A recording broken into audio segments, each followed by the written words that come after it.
It's Phil from Kinda Magic, kwmagic.com on the web, and I'm here with another episode of Magic Regrets.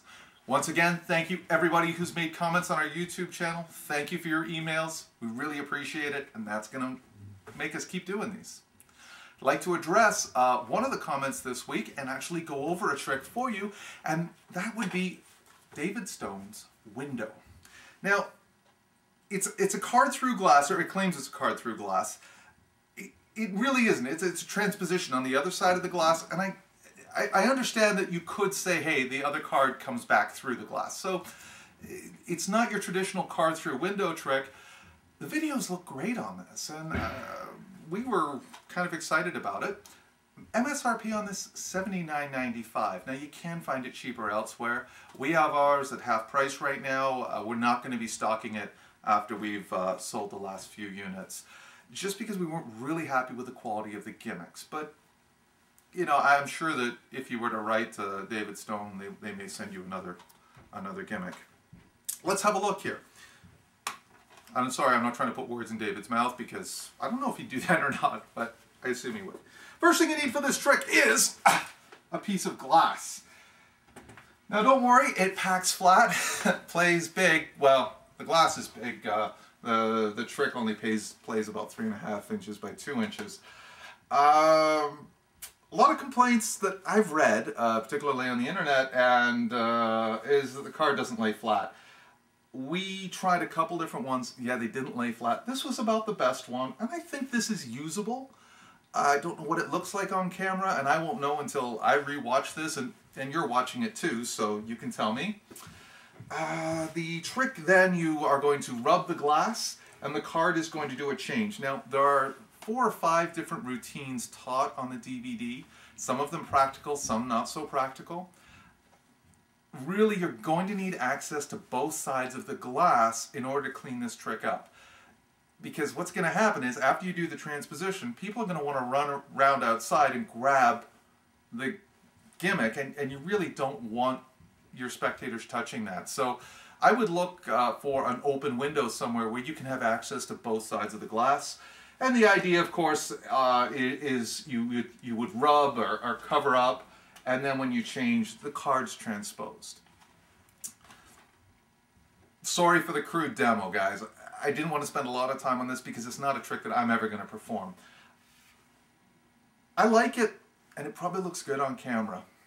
Understand, if you do get it, there's no way somebody can come right up to the glass and look at it. Okay, there is a little bit of a telltale sign on the gimmick. I would think 5 or 6 feet, depending on your spectator's vision, or whether they need corrective lenses or not. This particular gimmick worked. We had another one that we opened, it didn't work. You can be the judge on this. Is it a magic regret? We're not going to be stocking it anymore. I think it's overpriced for what it is. However, if it's a trick that's gonna make you a reputation for yourself, or you're doing a camera spot for the news, this might be a trick you want to look at, because I think it would play well on camera. In person, real life, again, you need that distance.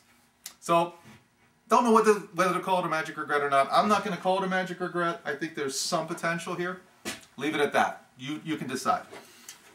Let's get rid of the glass. It packs flat, but it's definitely not a light piece of glass. All right, let's look at something else. This is an oldie but a dud. I'm sorry, an oldie. It's not a goodie. Actually, it was a goodie before Roger Lovins knocked it off. Roger Lovins Shaker. It's been around for a number of years. It should be called Slammer. This trick, I don't know why he bothered. It's a chop cup. In order to get the penetration to work on this, you know, you're going to take a ball, you're going to put it through. You really have to slam this thing down. The salt shaker is not examinable. There's some other exposure issues, which, if you know what a chop cup is and the way this thing works, it's just not fantastic. And to top it off, it's a knockoff. It's a copy of another prop. So I'm going to call that a magic regret.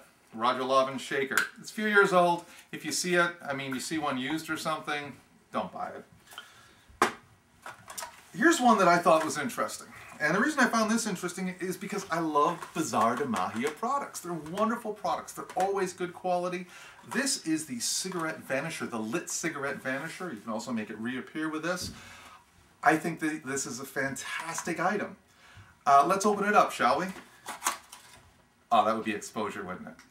It's a great prop. That's why I'm not going to expose it. Here's the problem with this, guys. It's made for European cigarettes, the real thin, skinny ones. I don't know anybody that smokes those. If you're in Canada or the US, the standard like size cigarettes will not fit in this gimmick. If you smoke those thin, black, skinny things, then maybe this will work for you. And maybe in Europe and South America, that's what they smoke. But for the Canadian and the American market, guys, it's a regret. It's not going to work for you. All right, so Bazar de Magia lit cigarette pull. Wonderful device if you're using those really skinny cigarettes. All right, so sorry, it's a regret. Let's keep going. How about this one? This was another one of my favorites, the mystery ring box.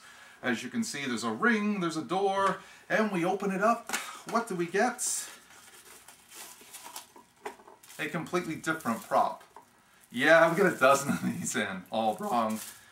Instructions don't match the prop. Another regret. Guys, I'm on vacation right now. I don't do it very often. Next week I'm going to be back with a big regret of a new product, and I'm looking forward to that. I want to thank you again for watching, and also don't forget, if you have ideas, you have a magic regret, send them to me. Send me the ideas. If you're by the store, drop off an item and say, hey, this thing I don't like. If I agree with you, even if I don't agree with you, I'll still feature it here. I just want everybody to be educated. I want newbies in magic not to be taken in by that patter or that ad copy that reads so well, but when you actually get it, it's just such a dud and such a regret. Thanks for watching. We'll see you next week.